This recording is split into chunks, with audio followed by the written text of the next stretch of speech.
ಹಿರಿಯ ಗಾಯಕಿ ಎಸ್ ಜಾನಕಿ ಅಮ್ಮ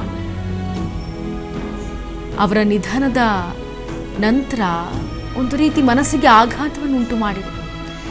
ಎಕ್ಸ್ನಲ್ಲಿ ಪೋಸ್ಟ್ ಮಾಡಿದ್ದಾರೆ. ಎಚ್.ಡಿ. ದೇವೇಗೌಡರು ಸಂತಾಪವನ್ನು ಸೂಚಿಸಿದ್ದಾರೆ. ಎಸ್ ಜಾನಕಿ ಭಾರತೀಯ ಚಿತ್ರರಂಗದ ಅಪ್ರತಿಮ ಗಾಯಕಿ. ತಮ್ಮ ಅದ್ಭುತ ಕಂಠವನ್ನ ಅರಿಸಿಕೊಂಡು ಆ ಮೂಲಕ ಸ್ವರವನ್ನ ಚೆಲ್ತಾ ಇದ್ದವರು. 20ಕ್ಕೂ ಹೆಚ್ಚು ಗಾಯನವನ್ನ ಸ್ವರವನ್ನ ಚೆಲ್ಲಿದವರು. ಇಂತಹ ಒಂದು ಅದ್ಭುತ ಗಾಯತಿನಿಲ್ಲ ಅಂತೇಳಿ ಎಕ್ಸ್ ಪೋಸ್ಟ್ನಲ್ಲಿ ಎಚ್.ಡಿ. ದೇವೇಗೌಡರು ಸಂತಾಪವನ್ನು ಸೂಚಿಸಿದ್ದಾರೆ. 88 ವರ್ಷದ ಹಿರಿಯ ಗಾಯಕಿ ಎಸ್ ಜಾನಕಮ್ಮ. ನೋಡಿ, ತಮ್ಮ ಎಕ್ಸ್ ಖಾತೆಯಲ್ಲಿ ಹಂಚಿಕೊಂಡಿದ್ದಾರೆ.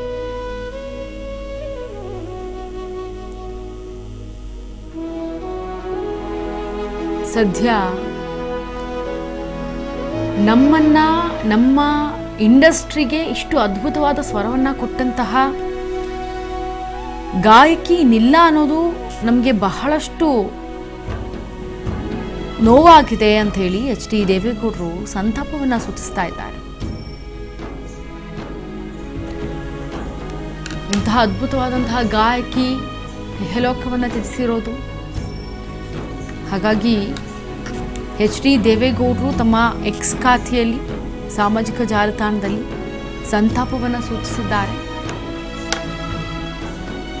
ಜೊತೆಗೆ ಎಸ್ ಜಾನಕಿ ಅಮ್ಮ ಅವರು 20 ಭಾರತೀಯ ಭಾಷೆಗಳಲ್ಲಿ ಏಕವ್ಯಕ್ತಿ ಯುಗಗಳ ಗೀತೆಗಳನ್ನು ಕೂಡ ಅದ್ಭುತವಾಗಿ ಹಾಡಿ ಎಲ್ಲರ ಗಮನವನ್ನು ಸೆಳೆದಿದ್ರು.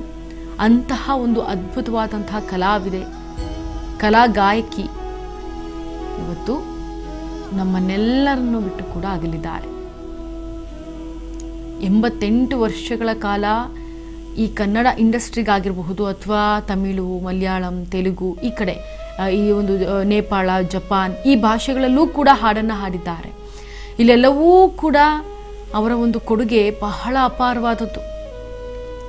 ಎಷ್ಟರ ಮಟ್ಟಿಗೆ ಡಿಮ್ಯಾಂಡ್ ಇತ್ತು ಅಂತಂದರೆ ಇಂತಹ ಸ್ವರ, ಇಂತಹ ಧ್ವನಿ, ಜೊತೆಗೆ ಚಿಕ್ಕ ಹುಡುಗರ ಧ್ವನಿಯಲ್ಲಿ ಹಾಡುವ ಮುಖಾಂತರ, ಅಂದರೆ ಚಿಕ್ಕ ಮಕ್ಕಳಿಗೂ ಕೂಡ ಆ ಧ್ವನಿಯನ್ನು ತುಂಬುತ್ತಾ ಇದ್ರು. ಎಲ್ಲೋ ಇದು ದೊಡ್ಡವರು ಹಾಡ್ತಾ ಇರೋದು ಈ ಹಾಡನ್ನ ಅನ್ನೋ ಥರ ಅದು ಕೇಳಿಸ್ತಾನೆ ಇರ್ತಿರ್ಲಿಲ್ಲ. ಆ ರೀತಿಯಾಗಿ ಚಿಕ್ಕ ಮಕ್ಕಳಿಗೂ ಕೂಡ ಆ ಒಂದು ತಮ್ಮ ಕಂಠದ ಮುಖಾಂತರ ಹಾಡನ್ನು ಹಾಡ್ತಾ ಹದೆಹರಿಯದ ಯುವತಿಯವರೆಗೂ ಕೂಡ ತಮ್ಮ ಸ್ವರವನ್ನು ಬದಲಾಯಿಸಿಕೊಂಡು ಹಾಡನ್ನು ಹಾಡ್ತಾ ಇದ್ದವರು ಎಸ್ ಜಾನಕಿ ಅಮ್ಮ. ಹಾಗಾಗಿ ಎಲ್ಲರಿಗೂ ಅಚ್ಚುಮೆಚ್ಚಾದಂತಹ ಜಾನಕಿ ಅಮ್ಮ ಅವರ ಧ್ವನಿ, ಅವರ ಒಂದು ಮಾಡ್ಯುಲೇಷನ್, ಟ್ರಾನ್ಸಾಕ್ಷನ್ ಎಲ್ಲರಿಗೂ ಕೂಡ ಬಹಳ ಇಷ್ಟ ಆಗಿತ್ತು. ಅಂತಹ ಒಂದು ಸ್ವರ ಇನ್ನು ಮುಂದೆ ನಾವು ಕೇಳೋದಕ್ಕೆ ಆಗೋದಿಲ್ವೇ? ಇನ್ನು ಮುಂದೆ ಅಂತಹ ಸ್ವರ ನಮಗೆ ಅವರು ಇವಾಗ ಇಷ್ಟು ವರ್ಷಗಳ ಕಾಲ ಏನು ಹಾಡುಗಳನ್ನ ಹಾಡಿದ್ದಾರೆ, 45,000ಕ್ಕಿಂತ ಹೆಚ್ಚು ಹಾಡುಗಳಿದ್ದಾವೆ, ಅವಷ್ಟೇ ನಮಗೆ ನೆನಪು. ಇನ್ನು ಮುಂದಕ್ಕೆ ನಮಗೆ ಎಸ್ ಜಾನಕಿ ಅಮ್ಮ ಇದಕ್ಕೆ ಹೋಲಿಕೆ ಆಗುತ್ತೆ ಈ ಒಂದು ರಾಗಕ್ಕೆ, ಈ ಒಂದು ಸ್ವರಕ್ಕೆ ಅಂದರೂ ಕೂಡ ಜಾನಕಿ ಅಮ್ಮನವರ ಒಂದು ಸ್ವರ ನಾವು ಕೇಳಲಾಗದು. ಈಗೇನು ಹಾಡುಗಳಿದ್ದಾವೆ ಆ ಹಾಡುಗಳ ಮುಖಾಂತರ ಅಷ್ಟೇ ನಾವು ಜಾನಕಿ ಅಮ್ಮ ಅವರನ್ನು ಮೆಲುಕು ಹಾಕಿಕೊಳ್ಬೇಕು. ಅಂತಹ ಒಂದು ಪರಿಸ್ಥಿತಿ ಇವತ್ತು ನಮ್ಮ ಕನ್ನಡ ಇಂಡಸ್ಟ್ರಿಗೂ ಬಂದಿದೆ, ಜೊತೆಗೆ ಬೇರೆ ಬೇರೆಯ ಇಂಡಸ್ಟ್ರಿಗೂ ಕೂಡ ಬಂದಿದೆ.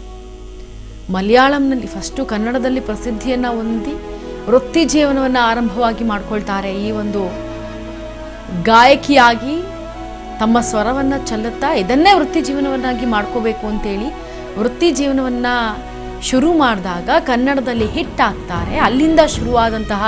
ಅಲ್ಲಿಂದ ಬಂದಂತಹ ಅವಕಾಶಗಳು, ಇಲ್ಲಿಂದ ಶುರುವಾದಂತಹ ಅವರ ವೃತ್ತಿ ಜೀವನ ಮಲಯಾಳಂನಲ್ಲಿ 2ನೇ ಸ್ಥಾನಕ್ಕಾಗಿ ನಿಲ್ತಾರೆ.